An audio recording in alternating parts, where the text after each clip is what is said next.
Hey, this is difficult because I'm doing this standing up, but I can't find good lighting here. So a lot of things are going through my head, and I wanted to just talk and get things sort of not off my chest, but sort of. But I have so much on my mind that I don't know where to begin with. And I realize I have a lot of subscribers because I have some Stephen King and sci-fi movies up, and I had been doing shorts there for a while of pop songs, and so that was getting me a lot of subscribers and views. But basically, I'm not an interactive channel. I don't really care for chats or live streams or, I don't know. It's a lot with the typing, and I don't know, maybe it just wasn't the right community for me or whatever. Um, but I like putting up videos because it's almost like a diary for myself where I could come back, weeks, months, even years later and, see where I've gone, how far I've come or where I've gone. And I'm really happy to be in my old home doing things, and I've been buying a lot of cookware and stuff because I didn't really have much here. I don't know what happened over the years. It's what happened to me? I almost feel like I've lost my identity over the last several years, and I don't like it. Before I moved to the South, I was doing my own thing. I was working, and I had every year a different challenge. God, I can't even talk. A different challenge with my health where I needed a surgery. And nothing was killing me, but it was all problematic. And I had good medical insurance at the time. So every year I had a surgery. And then I needed to have one where I would be in a cast for 6 months and unable to walk. And I did not go out on disability. I had some savings, and I just kind of figured out that a monthly amount until I would either be able to go back to work or start collecting a 401k. So I went with that. And after I had that orthopedic surgery, I then ended up having 3 more surgeries, and the last one, which was August of 2015, I had because my gallbladder burst and I almost died. It was bad. It was serious.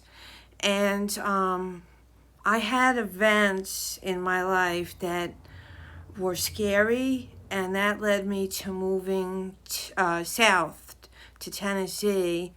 And I never cut the strings, obviously, to the north because I come up here every year and I have family up here. And sadly, just about every friend I had over the years has died or moved far away, or they remarried and they're not interested in staying in touch.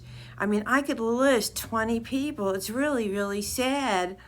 I have one friend that moved to South Carolina that talks to me on the phone anything from 4 to 7 days a week because she's a good friend. She's a true friend. I've mentioned in other videos about someone that I nicknamed Sophia Petrillo, and that was someone that I spent a lot of time being friends with, and I felt like I was tolerating things in the name of friendship, and then I ended up getting stabbed in the back, but that's a whole other series of videos. So I kind of have this unsettled feeling, I know how blessed I am with certain things, but I have this feeling of being torn because, there's obligations up north, and it sounds rude to say you're waiting for your mother to die, but I shared some things recently.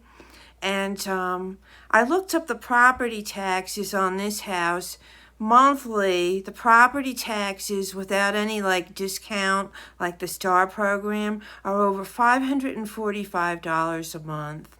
No mortgage on the house.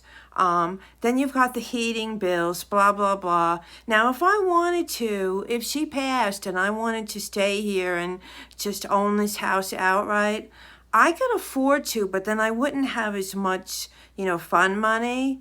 And I know that for the same size house and type of neighborhood in the South, I could get a house for at least $100,000 less, and property taxes that would be like anything from $100 to $200 a month. That's a huge savings. And the heating seems to be less in the South too, even if you're in a colder climate. So, I feel like almost like a vagabond, like I'm here, but I'm not really fully invested because I'm also in the South. And when I'm at my boyfriend's house, it's his house. He's older than me. If something happens to him, the house goes to his children. So I don't have this feeling of like I could just settle in and have all my cookware and bakeware. Like it's like almost like I'm waiting for the other shoe to drop on both ends. And it's really not nice what I'm saying, but it's the truth. And it's making me feel not depressed, because I don't think I have clinical depression, but it's making me feel anxious and stressed.